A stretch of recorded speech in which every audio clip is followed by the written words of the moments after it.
के मनोरंजन एंटरटेनमेंट के उद्देश्य से बनाई गई है। इसका मकसद किसी भी व्यक्ति, समाज, धर्म, रिश्ते या भावना को ठेस पहुंचाना नहीं है। हम सभी रिश्तों और भावनाओं का सम्मान करते हैं। कहानी में दिखाए गए पात्र, घटनाएं और परिस्थितियां पूरी तरह काल्पनिक हैं। देखिए, महसूस कीजिए, पर इसे सिर्फ एक कहानी की तरह ही लीजिए। आपका प्यार और समर्थन ही हमारी ताकत है। धन्यवाद। सिंहासन 32 का श्राप।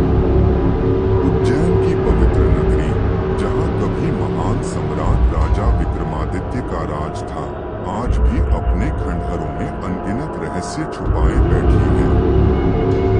कहते हैं कि विक्रमादित्य का सिंहासन साधारण नहीं था, वह सिंहासन 32 था, जिसमें 32 दिव्य पुतलियां जड़ी थीं।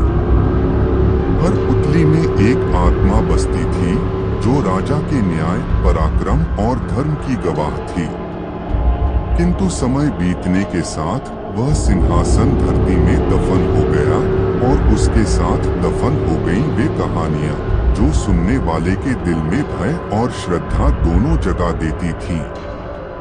सदियों बाद उज्जैन के बाहरी इलाके में एक पुरातत्व विभाग की टीम खुदाई कर रही थी।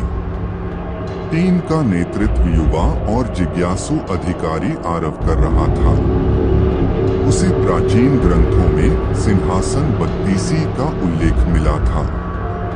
स्थानीय बुजुर्गों ने चेतावनी दी, उस सिंहासन को मत छेड़ो, वह केवल योग्य राजा के लिए है। जो लालच में उसे पाएगा, उसका अंत भयानक होगा। पर आरव ने इन बातों को अंधविश्वास समझा। एक रात खुदाई के दौरान मजदूरों के फावड़े से कुछ ठोस टकराया। मिट्टी हटाई गई तो एक विशाल स्वर्णिम सिंहासन दिखाई दिया। उसकी चमक अजीब थी, न सूरज जैसी, न आग जैसी, बल्कि जैसे किसी अनजानी शक्ति की। सिंहासन पर 32 छोटी छोटी मूर्तियां थीं, हर एक का चेहरा अलग, आंखें जीवित जैसी। जैसे ही सिंहासन पूरी तरह बाहर निकाला गया, तेज हवा चलने लगी और आसमान में बादल घिर आए। उस रात आरव ने सपना देखा। उसने देखा कि वह उसी सिंहासन पर बैठा है। अचानक पहली पुतली जीवित हो उठी। उसकी आंखें लाल हो गईं और वह बोली, हे मानव, क्या तुम विक्रमादित्य के समान न्यायप्रिय हो? क्या तुम इस सिंहासन के योग्य हो? आरव डर गया, पर सपने में ही बोला, मैं सत्य की खोज में हूँ। पुतली हंसी, एक ठंडी, भयावह हंसी, और बोली, सत्य की खोज करने वाला पहले अपने भीतर के अंधकार से सामना करता है। सुबह जब आरव जागा, तो उसने देखा कि उसके हाथ पर हल्का सा जलने का निशान है, जैसे किसी ने आग से छुआ हो। उसने इसे संयोग समझा, पर डर उसके भीतर बैठ गया। उसी दिन टीम का एक सदस्य रहस्यमय ढंग से गायब हो गया। उसकी डायरी में आखिरी पंक्ति लिखी थी, पुतलियां रात में फुसफुसाती हैं। अगली रात आरव ने खुद पहरा देने का निर्णय लिया। आधी रात के बाद अचानक ठंडी हवा चली और खुदाई स्थल पर रखे सिंहासन की एक पुतली की आंखें चमक उठी। फिर दूसरी, फिर तीसरी। धीरे धीरे सभी 32 पुतलियां जीवित हो उठीं। उनकी फुसफुसाहटें मिलकर एक भयानक स्वर में बदल गईं, अयोग्य, अयोग्य।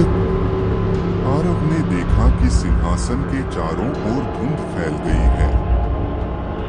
उस धुंध में उसे एक विशाल छाया दिखाई दी, राजसी पोशाक में, हाथ में तलवार, चेहरे पर कठोरता। वह छाया बोली, मैं विक्रमादित्य हूँ। यह सिंहासन केवल सत्य, साहस और त्याग का प्रतीक है। जिसने भी लालच में इसे छुआ, वह शापित हुआ। आरव कांप उठा। उसने कहा, मैं लालच में नहीं, ज्ञान के लिए आया हूँ। छाया ने उत्तर दिया, ज्ञान और अहंकार में बस एक रेखा का अंतर है। अचानक जमीन हिलने लगी, मजदूरों के तंबू गिरने लगे। आरव ने देखा कि गायब हुआ सदस्य सिंहासन के पीछे खड़ा है, पर उसकी आंखें खाली थीं, जैसे आत्मा निकल चुकी हो। वह यंत्रवत बोला, मैंने एक पुतली को छुआ था। उसने मेरी कहानी सुनाई और फिर मेरी आत्मा ले ली। एक एक कर हर पुतली अपनी कहानी सुनाने लगी। किस तरह विक्रमादित्य ने न्याय किया, कैसे उसने राक्षसों से युद्ध किया, कैसे उसने सत्य के लिए अपना सर्वस्व त्याग दिया। हर कहानी के अंत में पुतली आरव से प्रश्न करती, क्या तुम ऐसा कर सकते हो? और हर बार आरव चुप हो जाता। आखिरी पुतली सबसे अलग थी। उसका चेहरा शांत पर आंखें गहरी थीं। उसने कहा, यदि तुम इस सिंहासन को वापस धरती को नहीं सौंपोगे तो यह श्राप बढ़ता जाएगा। तभी आरव को एहसास हुआ, यह सिंहासन मानवों के लिए नहीं, इतिहास के लिए था।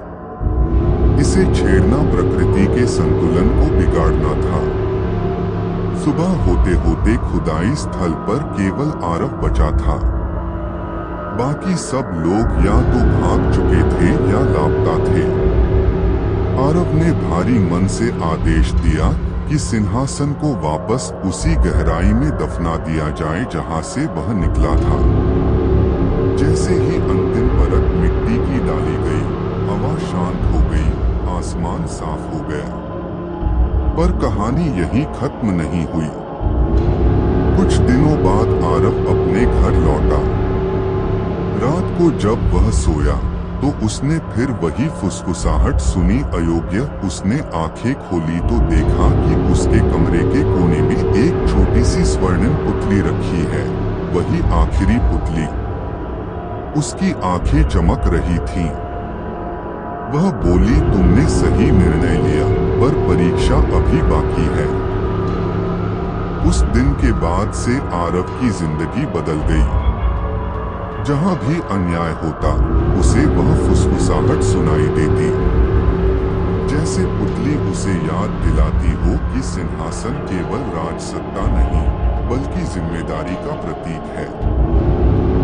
पर हर रात वह डर में जीता, क्या अगली बार वह परीक्षा में असफल हो जाएगा? क्या पुतलियां फिर लौट आएंगी? कहते हैं कि उज्जैन की धरती में आज भी वह सिंहासन दफन है। जो भी उसकी खोज में जाता है, उसे रात में 32 आवाजें सुनाई देती हैं। और अगर कोई लालच में आकर उसे पाने की कोशिश करे, तो वह खुद इतिहास का हिस्सा बन जाता है। एक ऐसी कहानी जिसे अगली पुतली सुनाएगी। और जब भी आधी रात को अचानक हवा चलती है, तो लोग कहते हैं, सिंहासन 32 जाग रही है। और इस महीने के अंत तक 30 सब्सक्राइबर पूरे करने का लक्ष्य है। अगर आपको हॉरर रेडियो बाय पीएस पसंद है, तो अभी सब्सक्राइब करें और अपने दोस्तों के साथ शेयर करें। आपका एक सब्सक्राइब हमारी सबसे बड़ी ताकत है। Story by PS.